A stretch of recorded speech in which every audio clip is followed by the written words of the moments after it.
नमस्कार, आप देख रहे हैं न्यूज़ वन इंडिया। मैं हूं आपके साथ पंकज यादव और शुरुआत करते हैं जहां पर न्यूज़ वन इंडिया पर सबसे तेज नतीजे। और आपको बता दें कि हरियाणा इस दौरान कलावाली से कांग्रेस के शीशपाल जीते हैं, जबकि अगर बात करें जुलाना से कांग्रेस की विनेश फोगाट जीती हैं और कैथल से कांग्रेस के आदित्य सुरजेवाला जीते हैं और जींद से बीजेपी के कृष्ण लाल यहां पर जीते हैं। जबकि नूह की अगर बात करें तो कांग्रेस के आफ्ताब अहमद यहां से उन्होंने जीते हैं और साथ ही सोनीपत से बीजेपी के निखिल मदान जीते हैं, जबकि बीजेपी के राजेंद्र सिंह को 20,000 से ज्यादा वोटों से हराया है।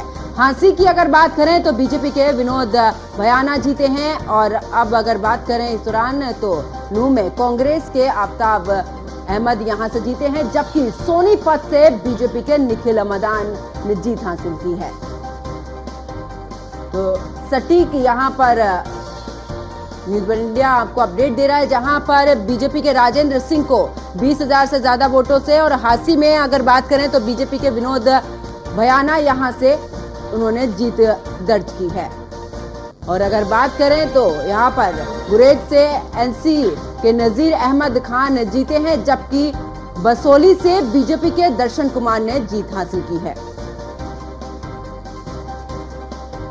तो साथ ही आपको बता दें कि बिलावर से बीजेपी के सतीश शर्मा यहां से जीते हैं, जबकि आपको बता दें कि जम्मू वेस्ट से बीजेपी के अरविंद गुप्ता ने जीत दर्ज की है। तो आपको ये अपडेट दे रहे हैं, साथ ही बता दें कि न्यूज़ वन इंडिया पर सबसे तेज नतीजे और पल पल की अपडेट न्यूज़ वन इंडिया आपसे शेयर कर रहा है। और ऐसे में आपको ये भी बता रहा है कि कौन से सीट से कौन से प्रत्याशी ने जीत हासिल की है, किस पार्टी से हैं।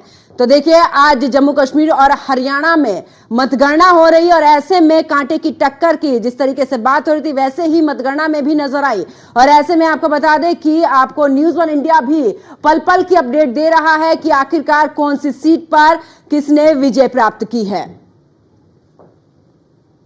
तो हरियाणा में फिलहाल आपको बता दें कि ऐसे में मतगणना वहां पर जारी है और लगातार जो वोटों की गिनती हो रही है उसके बाद तस्वीर जो है वो धीरे धीरे अब साफ होती नजर आ रही है। ऐसे में आपको बता दें कि कांग्रेस पीछे पलवल से और आपको यह भी बता दें कि हरियाणा की अगर बात करें तो डॉक्टर कमल गुप्ता बीजेपी हिसार से फिलहाल अभी पीछे चल रहे हैं। उधर अगर उमर अब्दुल्ला की बात करें तो आगे हैं बड़गांव से और साथ ही अगर अर्जुन चौटाला की बात करें तो आगे हैं रानिया से, जबकि एलनाबाद की अगर बात करें तो यहां पर अभय चौटाला पीछे चल रहे हैं। उधर गुलाम नबी लोन भी पीछे हैं और आपको बता दें कि नायाब सिंह सैनी बीजेपी में आगे चल रहे हैं लाडवा से। तो पल पल की अपडेट चाहे वो जम्मू कश्मीर में हुए चुनाव को लेकर हो या फिर हरियाणा के चुनावों को लेकर।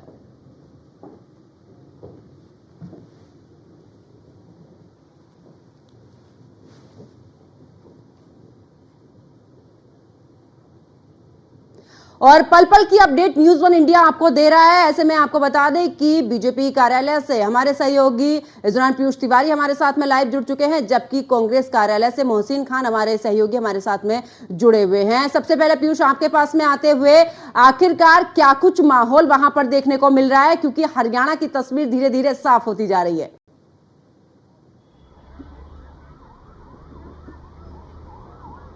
आपने देखा कि एक तरफ कांग्रेस पार्टी मुख्यालय के अंदर जब पोस्टल बैलेट की गिनती हरियाणा में चल रही थी तब किस तरीके से कांग्रेस पार्टी जो है वो जलेबियां बांट रही थी दिल्ली में, लेकिन धीरे धीरे तस्वीर जो है वो बदलती गई है।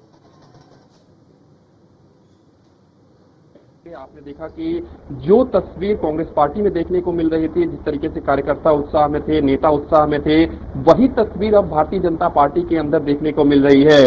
सबसे बड़ी बात है कि सुबह में भारतीय जनता पार्टी मुख्यालय में उतने नेता भी नजर नहीं आ रहे थे, उस तरीके से कोई बोल भी नहीं रहा था, क्योंकि जो पोस्टल बैलेट के रुझान आ रहे थे और भारतीय जनता पार्टी को काफी कम सीटें मिल रही थी, तो कहीं ना कहीं थोड़ी बहुत ऐसा लग रहा था कि निराशा है। लेकिन भारतीय पार्टी के नेता जो है वो कॉन्फिडेंट थे कि भारतीय जनता पार्टी की ही सरकार कहीं ना कहीं हरियाणा में फिर से बनेगी और उसकी बानगी भी देखने को मिल रही है। जिस तरीके से भारतीय जनता पार्टी रुझान में बढ़त में लगातार बढ़त बनाए हुए है रुझान में और करीब 50 से ज्यादा सीटों पर भारतीय जनता पार्टी की बढ़त है।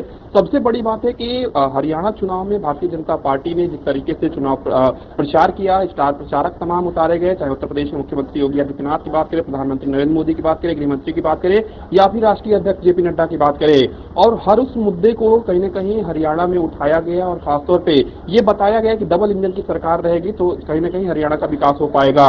सबसे बड़ी बात है कि विपक्ष ने तमाम उन मुद्दों को भुनाने का प्रयास एक बार फिर से कहीं न कहीं किया। खासतौर पर कंगना रनौत के उस बयान पर घेरने का भी प्रयास भारतीय जनता पार्टी को किया गया।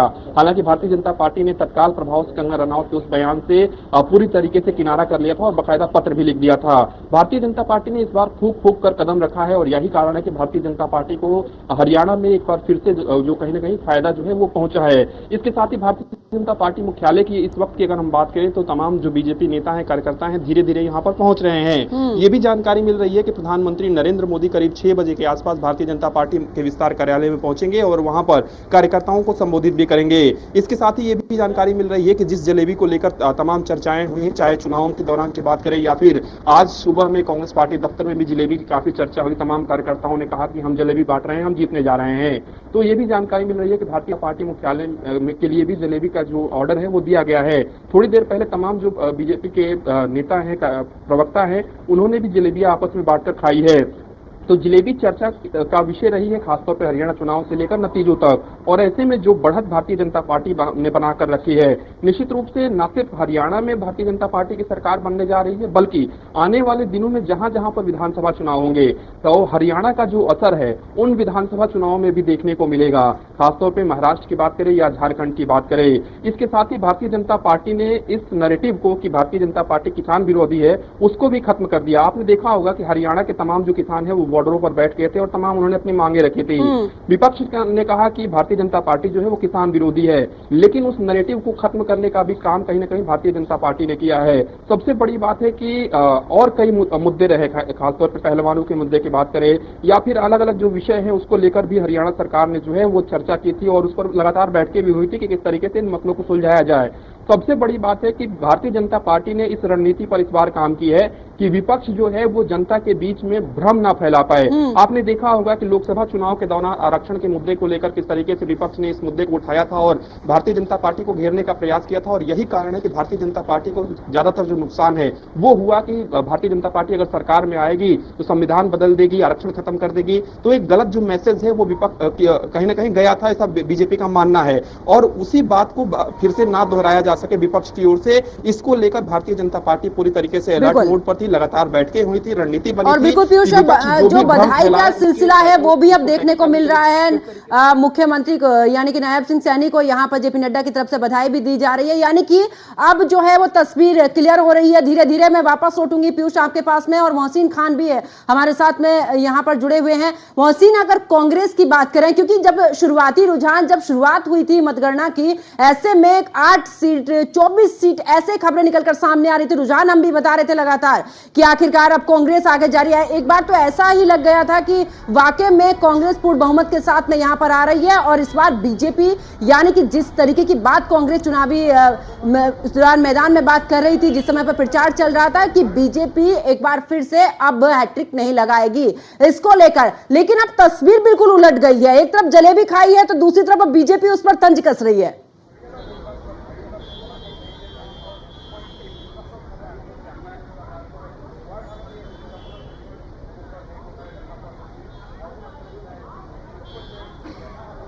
लगातार बढ़त बना रही थी, लेकिन तो तस्वीर बदल गई और भारतीय जनता पार्टी भारत से आगे निकल गई। कुल मिलाकर 48 सीटों पर दिखाया।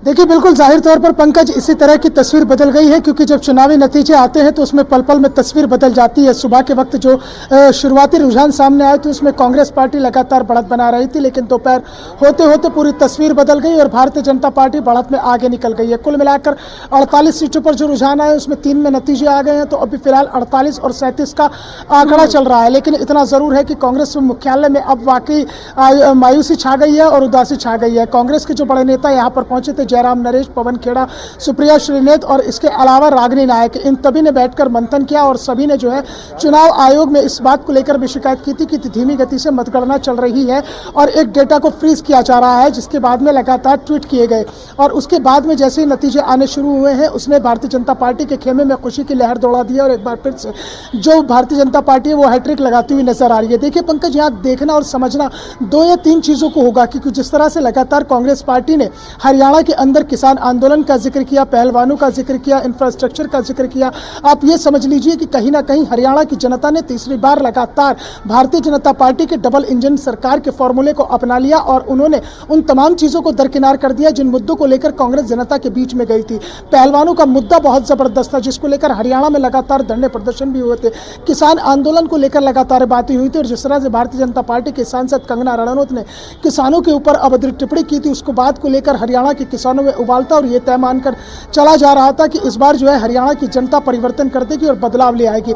लेकिन अब अगर जमीनी तौर पर ग्राउंड जीरो पर जाते हैं तो कहीं ना कहीं कांग्रेस के अंदर कुछ ऐसी कमी बेशी रह गई जो वो उन मुद्दों को नहीं भुला पाई है। मोहसिन, क्या ये कहना गलत नहीं होगा कि एंटी इनकम्बेंसी को लेकर जिस तरीके से कांग्रेस जो है वो ओवर कॉन्फिडेंस में आ चुकी थी कि अब आखिरकार यही सब रहेगा, इस वजह से जीत तो निश्चित है ही, या फिर जिस तरीके से विनेश फोगाट को इस दौरान कांग्रेस ने अपने पाले में लिया या तमाम और भी बातें रही हैं, क्या पूरे तरीके से ओवर कॉन्फिडेंस में आ चुकी थी क्या कांग्रेस? मोहसिन, मैं वापस लौटूंगी और इस दौरान संजय सिंह कुछ कह रहे हैं, जरा अपने दर्शकों को वो भी बता देते हैं। मलिक जी जीते हैं और जुझारू नेता हैं, बहुत जमीन पर उस व्यक्ति ने काम किया है। बहुत खुशी है पूरी आम आदमी पार्टी को कि आम आदमी पार्टी का कारवां, अरविंद केजरीवाल जी का कारवां, उनकी ईमानदारी की राजनीति देश के अलग अलग हिस्सों में पहुंच रही है। और मैं समझता हूं कि जो मॉडल हमारा दिल्ली पंजाब का है, अब उसकी चर्चा जम्मू कश्मीर में भी शुरू होगी। हरियाणा के जो परिणाम आए हैं उसके बारे में हम लोग बैठेंगे और उसके बारे में समीक्षा करेंगे। निश्चित रूप से आम आदमी पार्टी आज एक राष्ट्रीय दल के रूप में पूरे देश में अपना विस्तार की है और ये हमारे नेता केजरीवाल जी का जो शिक्षा स्वास्थ्य का मॉडल है, जनता के हितों के लिए काम करने का जो मॉडल है, उसका विस्तार है। सर, एक स्वाति मालीवाल का ट्वीट लोग राष्ट्रीय स्तर पर इंडिया अलायंस, उसको आप देखिए। सर, हरियाणा को लेके मुख्यमंत्री जी ने एक ट्वीट किया है, आखिर उन्होंने कहा कि कमी खान का और साथ ही हमारे साथ में पीयूष भी हमारे साथ में हमारे सहयोगी जुड़े हुए हैं। मोहसिन, क्योंकि अभी जिस तरीके से कह रहे थे कि एंटी इनकम्बेंसी को लेकर क्या यहां पर कांग्रेस पूरे तरीके से ओवर कॉन्फिडेंस में आ चुकी थी और भी मुद्दों को लेकर क्या कांग्रेस को पूरे तरीके से लगने लगा था कि अब जो है वो हवा विपरीत दिशा में जाएगी और यहां पर निश्चित तौर पर कांग्रेस की जीत होगी और यही वजह रही कि इतनी सीटों से थोड़ा पीछे हटी है?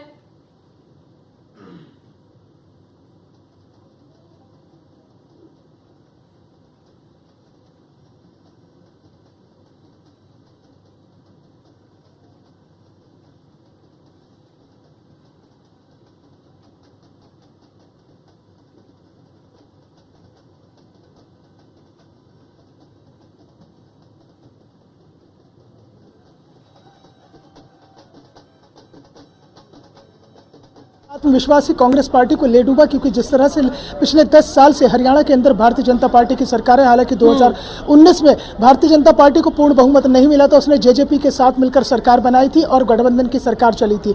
और लेकिन इस बार देखिए आप, एंटी इनकम्बेंसी फैक्टर कहीं भी किसी भी तरह से हावी होता हुआ नहीं दिखाई दिया है और 2024 के जब चुनावी नतीजे आ रहे हैं और जो चुनावी रुझान आ रहे हैं उसमें भारतीय जनता पार्टी पूर्ण बहुमत के साथ, जो कहा जाता है काट के घड़े बार बार नहीं चढ़ते, एक बार गफलत में चढ़ गया उत्तर प्रदेश में और ये टुकड़े टुकड़े गैंग राहुल गांधी को तो जैसे गांव में कहते हैं मुंहे भार गिरे हैं, ऐसा मुंह भार गिरे हैं उनको होश नहीं आएगा। और हरियाणा की जनता ने सबक सिखा दिया, मोदी पर भरोसा किया, जुमला राहुल के जुमले पर नहीं भरोसा किया। पहलवान किसान और क्या क्या जो, और सारे किसान और पहलवान तो हमारे साथ थे, जुमला उनके साथ था। लेकिन जिस पहलवान को चेहरा बनाया विनेश फोगाट वो जीती हैं। पार्टी की तरफ से कहा गया था कि पहलवानों की स्मिता की बात है, महिलाओं की स्मिता की बात है, अग्निवीर योजना की बात है, तो क्या आपको लगता है कि सब ये जो चीजें थी वो धराशायी हो गई? मैं तो पहले ही कहा, जुमला कहीं चला नहीं कांग्रेस की, राहुल गांधी की, और हरियाणा की जनता ने आईना दिखा दिया है। और फिर मैं कहता हूं, नरेंद्र मोदी पर भरोसा किया, काट के घड़े बार बार नहीं चढ़ते। लेकिन जो जम्मू कश्मीर है, जहां पर कि 370 और 35 से हटने के बाद हुए, भारतीय जनता पार्टी को उम्मीद थी कि वहां पर सरकार बनेगी, सबसे बड़ी पार्टी के तौर पर उभरेगी, लेकिन वहां पर नतीजे कुछ और कह रहे हैं। नहीं, नतीजे हम अभी भी आश्वस्त है। कांग्रेस पार्टी को हमने जम्मू कश्मीर में भी पटखनियां दी है, वहां भी राहुल गांधी मुंहे भार गिरे हैं, कहीं दूर दूर तक बीजेपी के सामने खड़े नहीं हैं। अगर थोड़ी सी भी है उनमें तो उनको माफी मांगनी चाहिए देश से, जो मोदी जी को गाली देते थे विदेशों में जाकर के। आज वहां की जनता ने, कश्मीर की जनता ने सिखा दिया। ये किसके साथ गए? ये गए फारूक अब्दुल्ला के साथ, जो फारूक अब्दुल्ला पाकिस्तान की बात करता था, जो फारूक अब्दुल्ला 370 फिर से लाने की बात करता, उसके साथ जाकर के भी बीजेपी के सामने दूर दूर तक नहीं दिखाई देते हैं। मैं तो कहता हूं, चाहे हरियाणा हो चाहे जम्मू कश्मीर, दोनों जनता को धन्यवाद। एक अकेला सब पर भारी नरेंद्र मोदी, नरेंद्र मोदी, नरेंद्र। एक आखिरी सवाल है, जो जम्मू कश्मीर जहां पर तो देखिए यहाँ पर सत्ता पक्ष के जितने भी अब धीरे धीरे प्रतिक्रियाएं सामने आ रही हैं, जिसमें गदगद नजर आ रहे हैं, और दूसरी तरफ अगर विपक्ष की बात करें तो अब मंथन की बातें भी यहाँ पर की जा रही है। यानी कि जो तस्वीर क्लियर होती जा रही है उसमें अब धीरे धीरे नेताओं की जो बाइटें, मतलब इस दौरान प्रतिक्रिया है वो भी सामने आ रही है। और हमारे सहयोगी लगातार हमारे साथ में बने हुए हैं, मोहसिन खान हमारे साथ में बने हुए हैं, पीयूष तिवारी हमारे साथ में बने हुए हैं। मोहसिन खान, आप अपनी बात पूरी कर रहे थे।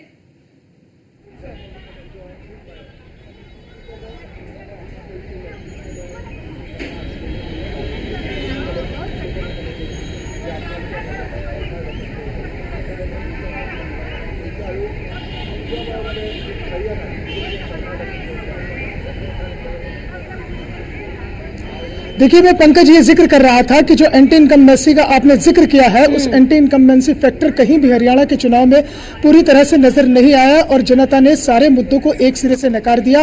और उसने फिर से दोबारा जो डबल इंजन की सरकार का फॉर्मूला है उसे कहीं ना कहीं आत्मसात किया है। और सबसे बड़ी बात यह है कि हरियाणा में जो मुख्य मुद्दे थे, जो प्रमुख मुद्दे थे, उनको लेकर कांग्रेस लगातार अपना काम कर रही थी, लेकिन कांग्रेस को भी इतनी उम्मीद नहीं थी कि वो इतना नीचे चली जाएगी, क्योंकि लगातार जिस तरह की बातें की जा रही थी कि हरियाणा के अंदर जो भारतीय जनता पार्टी पिछले 10 साल से सरकार में है, उसके कामों को लेकर वो जनता के बीच में जाएंगे और जनता उनका साथ देगी। लेकिन यहां मैं पंकज बहुत ही महत्वपूर्ण बात ये बता दूं कि कांग्रेस के अंदर जो ये सीटें, नीचे ये सीटों का ग्राफ गया, उसमें अब दो चीजें निकलकर सामने आ रही हैं, जिसमें कांग्रेस के नेता अंदर खाने मंथन कर रहे हैं। जैसा मैंने शुरुआत में जिक्र किया था कि भूपेंद्र सिंह हुड्डा का नाम हालांकि सीएम के रूप में प्रोजेक्ट तो नहीं किया गया था, लेकिन पर्दे के पीछे से माना जा रहा था कि भूपेंद्र सिंह हुड्डा ही सीएम हो सकते हैं। तो ऐसे में जो दलित वोट बैंक था हरियाणा का, जो तकरीबन दलित वोट बैंक 20 से 22% हरियाणा के अंदर है, उसने एग्रेसिव होकर वोट किया है। लेकिन उस दलित वोट बैंक वो किस और गया है, ये देखना बड़ा दिलचस्प होगा। और जब चुनावी नतीजे आएंगे तो उसके बाद में ये तस्वीर बिल्कुल। उसके साथ साथ जम्मू कश्मीर के लोगों को भी मुबारकबाद देना चाहती हूँ कि उन्होंने एक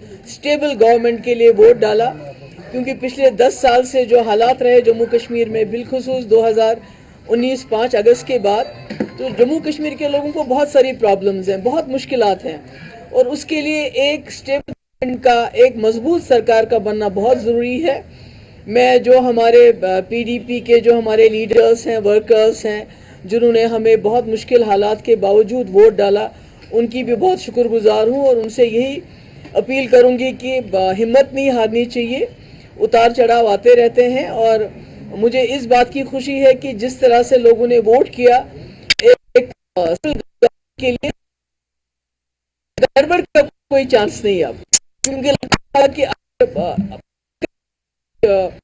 मिक्स्ड होगा, अगर एक तरफा मैंडेट नहीं होगा तो फिर उसमें बहुत सी शरारतें हो सकती थी, बहुत सारी उथल पुथल हो सकती थी, और कहीं ना कहीं यहाँ के जो लोगों ने मैंडेट दिया उसको डिफीट करने की बात हो सकती थी। इसलिए I congratulate all of them, specially people of Jammu and Kashmir, जिन्होंने बहुत जो है सोच समझ के एक स्टेबल गवर्नमेंट के लिए वोट दिया है। If you want to ask anything, please go ahead. PDP 2014 में 28 सीटें जी जी जी और 2020 में 3 सीटें, जी जी।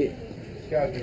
96 में नेशनल कॉन्फ्रेंस 7 सीटें, 2014 में 16 सीटें। ये उतार चढ़ाव आता रहता है, इसमें क्या करें कि लोगों की विक्ट्री है, लोगों की चॉइस है। आपको लोगों की चॉइस, जो उनकी मर्जी है, उसकी कदर करनी चाहिए, उनकी इज्जत करनी चाहिए। जमहूरियत में तो यही होता रहता है। नहीं, मुझे लगता है कि लोग चाहते थे एक स्टेबल गवर्नमेंट, और उनको लगा नेशनल कॉन्फ्रेंस और कांग्रेस जो है वो हमें स्टेबल गवर्नमेंट दे सकती है और कहीं ना कहीं बीजेपी को दूर रख सकती है। I think that is the, मुझे लगता है सबसे बड़ी वजह।